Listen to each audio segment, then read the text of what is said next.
Hi, this is Emily Swallow, and you're listening to Star Wars Reactions. This is the way to podcast. There's been an awakening. Have you felt it? In 1977, George Lucas formed a legacy. The Force is with me, and I am with the Force. Inspired by mythology, his saga has become a passion for many. Feel the Force around you. His legend has become our story. It's true.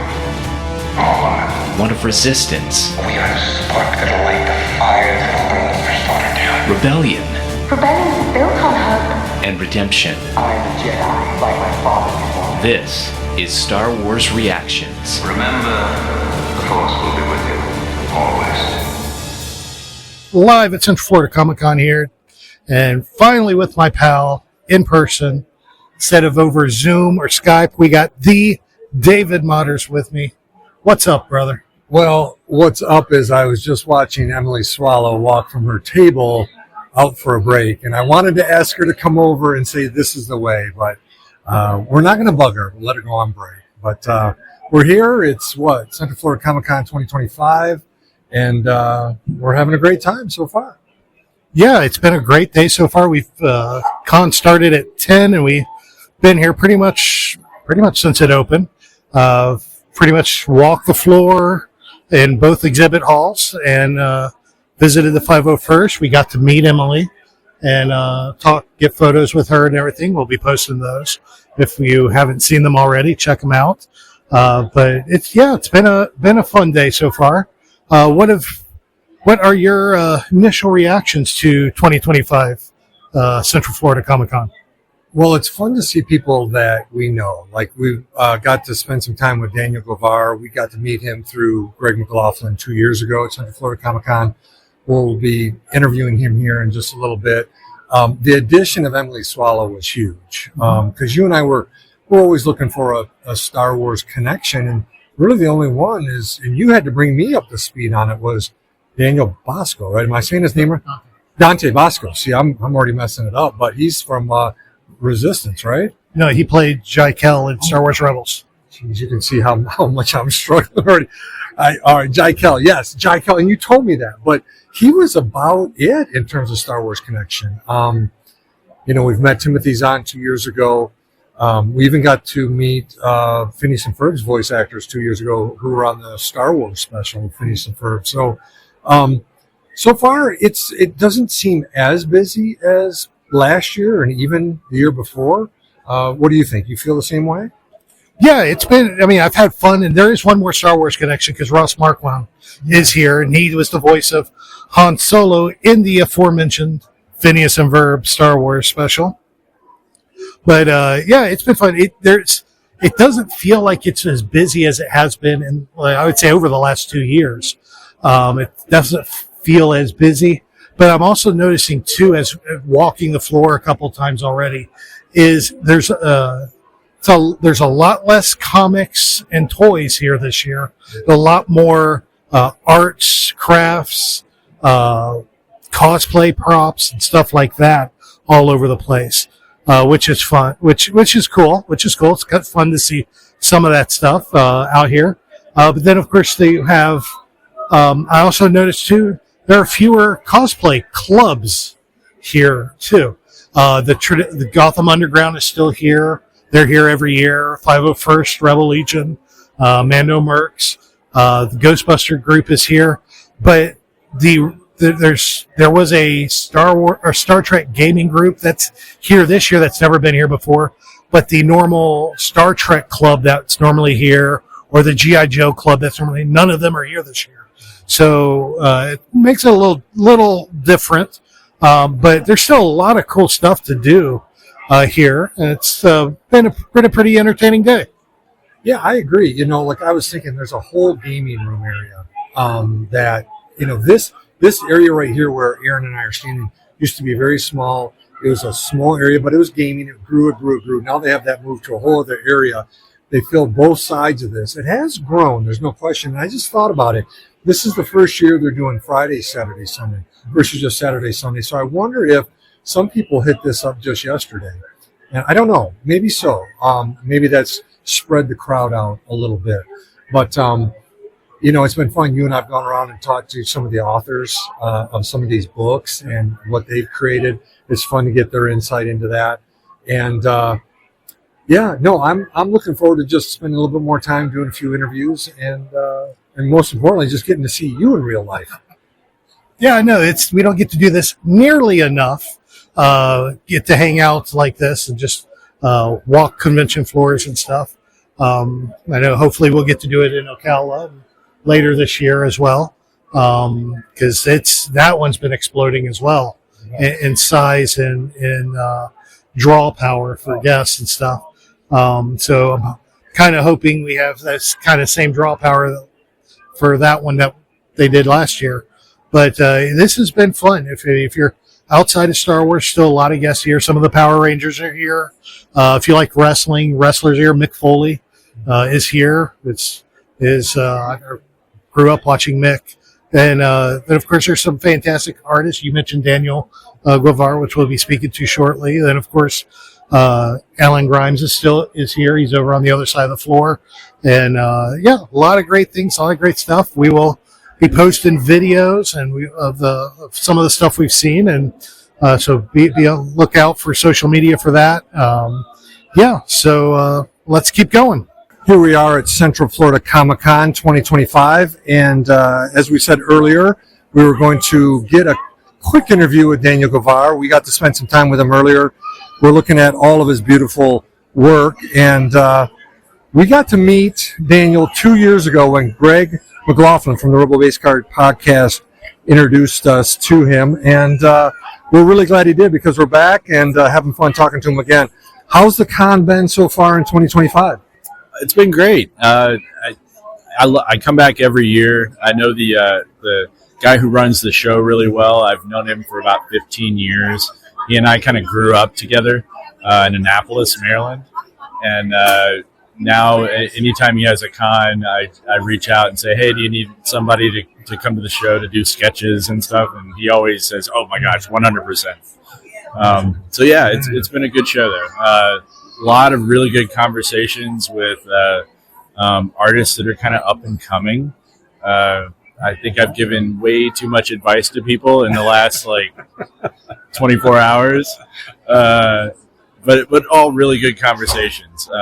Everything from game developers to people that just love painting. I typically, as you can see, do a lot of watercolor on the spot, and it's kind of drawn a lot of people in to look at what I'm doing and ask me questions.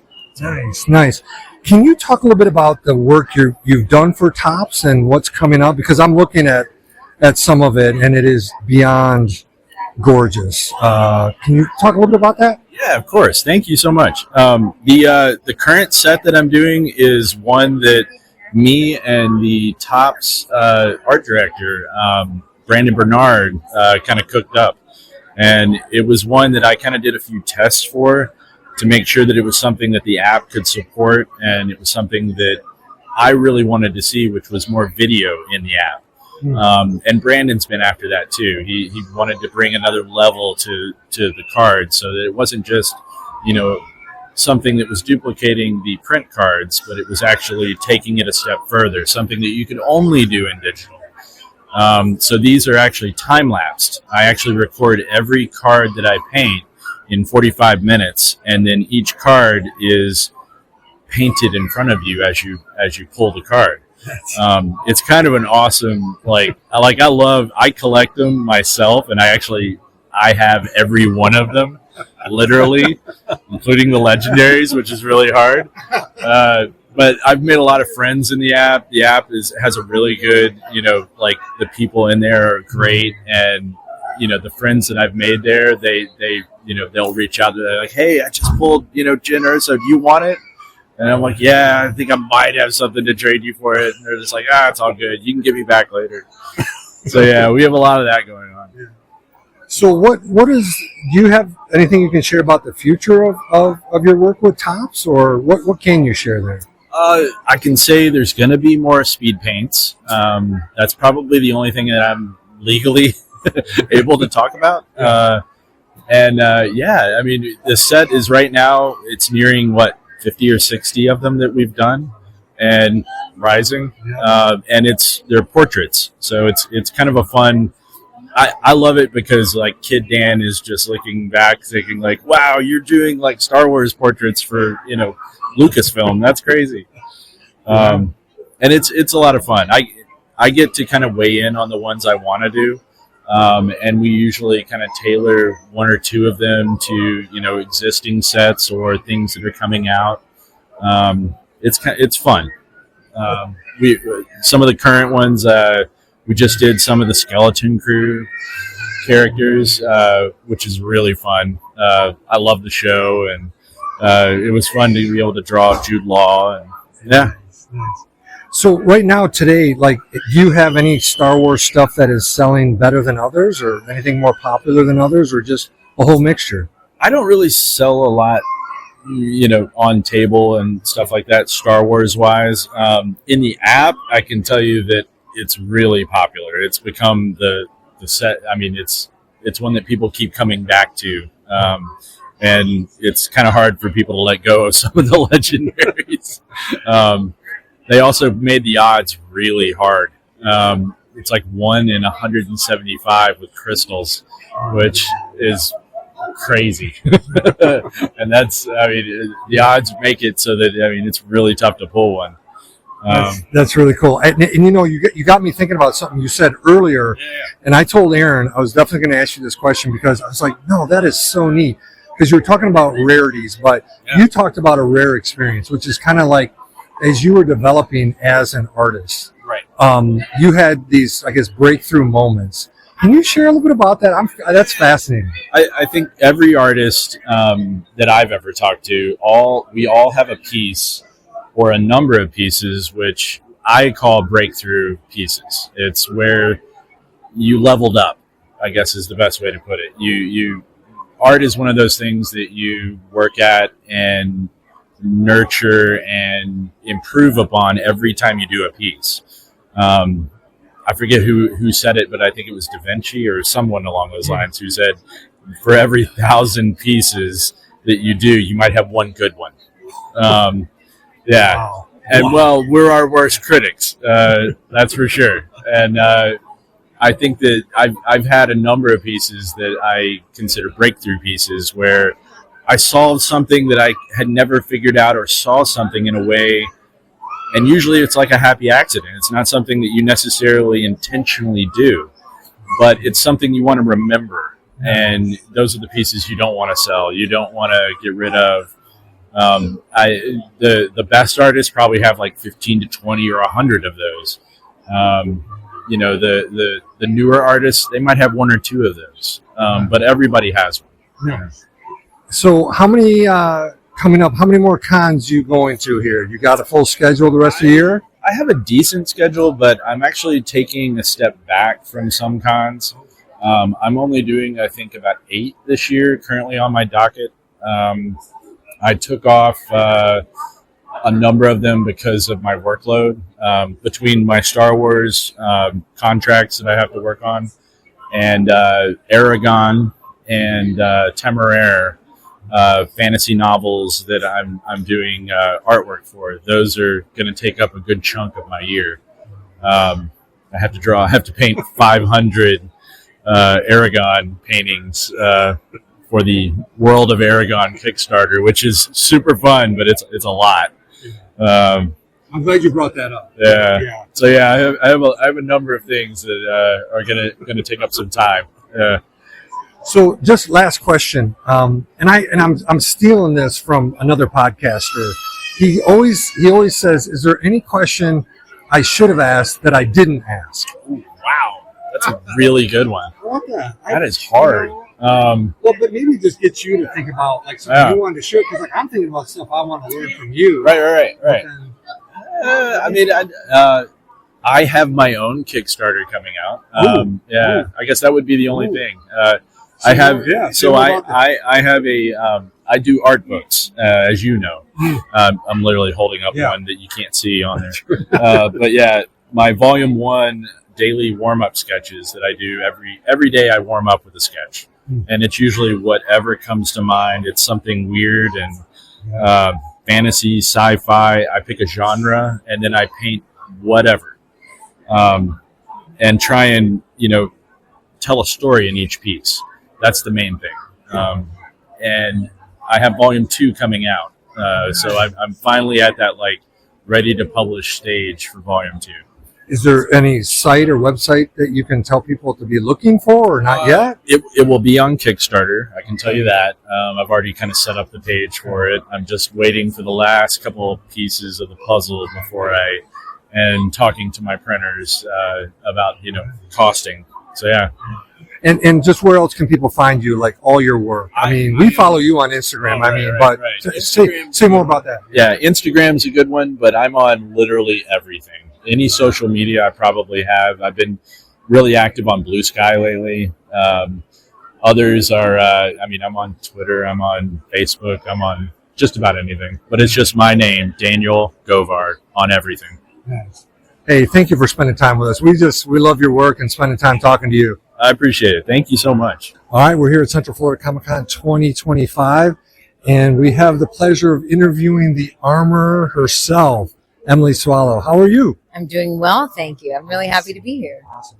So how's the con going so far? I know that you're trying to raise money for LA Fire and all that, but It's been wonderful. It was addition for me, and I feel so grateful that Ben, who runs the convention, brought me in because I grew up in Jacksonville. So I have been up there helping my mom move out of her house of 37 years.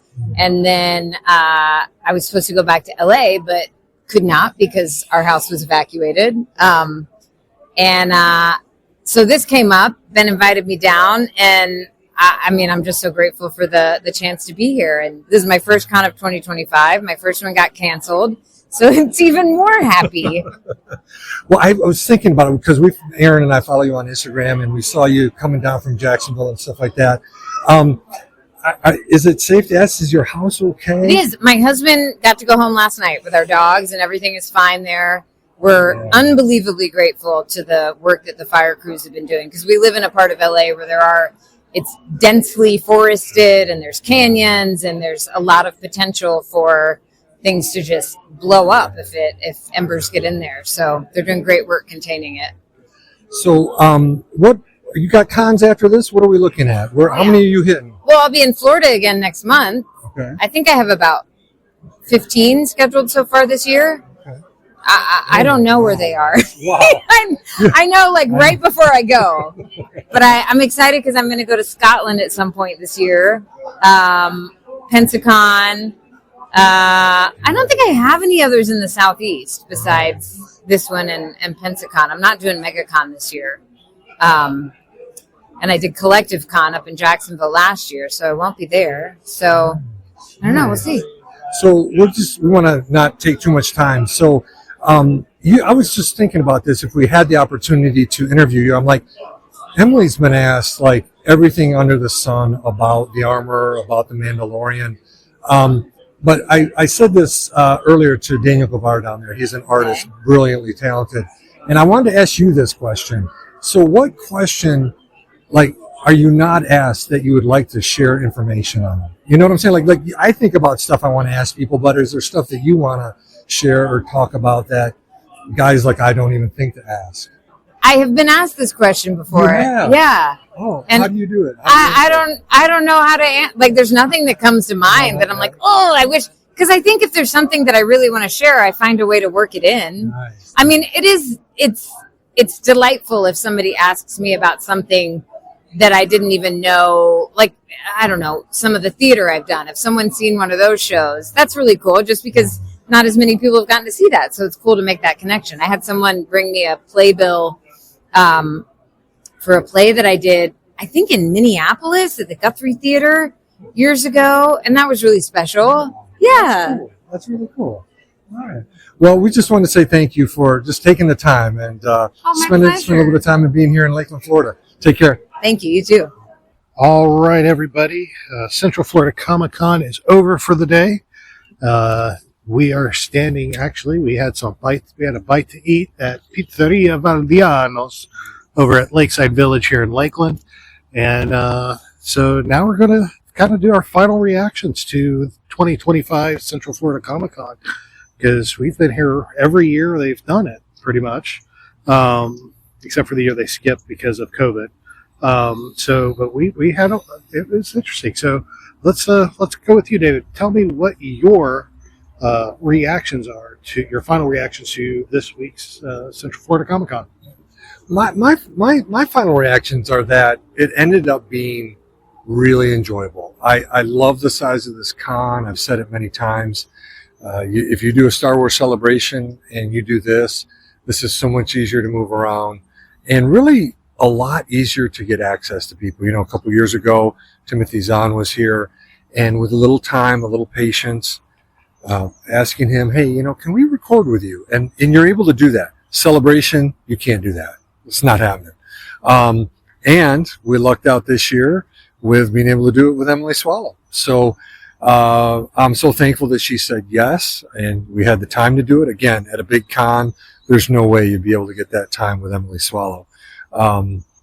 The time with Daniel Govar was a lot of fun. And part of what people won't know is we talked to him a ton before and a ton after our interview with him. And so he had a lot of great behind the scenes stories and fun stuff there. So it's things like that I really enjoy. I love doing the interviews now. I'm getting more comfortable with them. And I love seeing what people have created. Particularly, like I said, I'm a huge fan of Daniel Govar's. You and I went around and talked to a few other book authors and things like that. It's fun. It did have a feel, though, you and I talked about it, that there were less comics, less action figures, toys kind of stuff this year. But even with that, it's, for me, a complete success because of the people we got to talk to and the people we got to interview, but also just you and I getting to see each other face to face and hang out and not just talk over a movie a movie screen. In essence, it is, isn't it? Yeah, that's truly what it is, and I have to agree with you. It definitely was. Overall, I count it as a successful year. Like I said, I agree with you. The fact that there weren't as many comics, weren't as many toys, which was honestly a little disappointing. But overall, I had a lot of fun hanging out with you. I would say for every minute of our Daniel Govar interview, we spent 10 additional minutes talking to him before and afterwards. So, we probably spent half the day with Daniel, which was awesome. We just had so much fun talking with him. And then, of course, Emily Swallows, who was a last minute addition to the con, as you heard. She just happened to be in town. She's from a little north of us in Jacksonville and was helping her mom and got invited down at the last minute because she couldn't go home, but glad she was able to be there. Glad she had time, a few minutes to step aside and chit chat, which was awesome. Then, of course, also I got to meet and talk to Dante Bosco, That's right. who, of course, y'all will know him from Star Wars Rebels. He was the voice behind Jai Kel.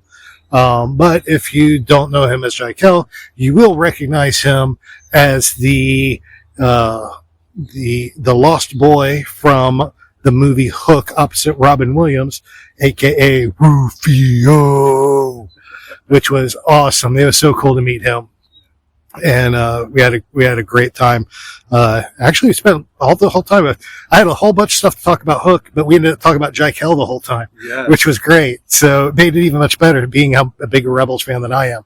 So, but yeah, it was overall, I would say it was a success. We did hit a couple of the couple of vendors that were there. We did get to hit up the one guy that was back last year with all the collector's card sets. He was there.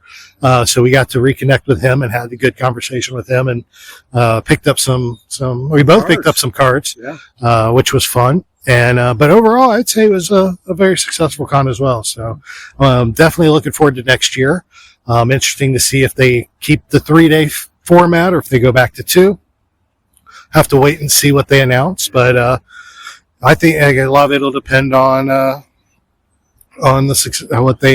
metrics they use to dictate the success. But overall, I would say it was a successful con for you and me, and it was fun. It was a lot of fun. So, of course, we'd of course love to hear from you. If you want to hit us up, you can hit us up anytime, anywhere online. We are on all of the social medias. Right now, we are on Facebook and X at SW Reactions Pod. You can hit us up on. I'm having to redo this because TikTok's not existing anymore. But so we got Instagram, Threads, YouTube, Blue Sky, Pinterest, and Tumblr, all at SW Reactions. We'll see what happens with the future of TikTok. As of now, it's offline, so we'll see if it makes a resurgence. If somebody changes their mind, we'll see. But either way, if you did connect with us through TikTok, we appreciate y'all, because we had a great following on TikTok. Man, I'm really gonna miss that crowd. So hopefully I put out a video exclusive to TikTok telling them where to find us elsewhere. So hopefully they see that before it dies down and connect with us elsewhere. But fantastic week. They want to talk Star Wars with you, David. How would they go about doing that? Yes, sir. We'll do the traditional Twitter X. I don't know. I guess I need to be on Blue Sky. Everyone's moving to Blue Sky here. So, I have an account over there. I just need to get over there and spend some time on it. But Twitter X is David_Modders, Modders. Instagram, just look up my name. And then, of course, as we always say, if you guys send anything into the Star Wars Reactions socials, Aaron always checks those, and he's forwarded stuff to me before, and he always will. So, yeah, had a great time here in Lakeland with my brother, and I will hand it back over to him. Uh-oh, I see something coming.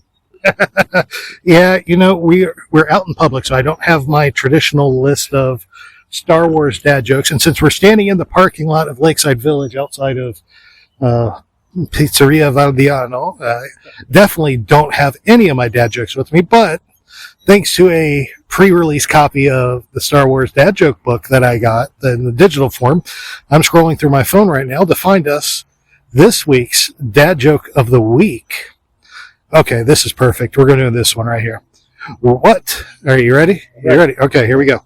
What do vegetarian wampas eat? I don't know. What do vegetarian wampas eat? Iceberg lettuce. Thank you, Kelly Knox. Iceberg lettuce. Oh, Lord, I love it. Well, David, this has been a wonderful Saturday. This has been a blast. These are special. These are fun. At the beginning of January, I always look forward to this and starting the year the right way, and we really have. We've started the right way. Absolutely. It's always a great way to kick off the year. And thank you, everybody, for joining us for our adventure through Central Florida Comic-Con. We appreciate each and every one of y'all joining us each week. We love y'all. We're praying for y'all, wishing y'all the best. Remember, just continue to get movement of kindness. Do something good, do something kind for somebody, and just change your world and their world at the same time. Remember, this is your place for elegant discussion for more civilized age. This podcast is not endorsed by the Walt Disney Company or by Lucasfilm Limited. It's intended for entertainment and informational purposes only. The official Star Wars website can be found at www.starwars.com. Star Wars. All names, sounds, and any other Star Wars related items are registered trademarks and or copyrights of Disney and the respective trademark and copyright holders. All original content of this podcast is the intellectual property of Star Wars Reactions unless otherwise indicated. Star Wars Reactions. Elegant discussion for a more civilized age.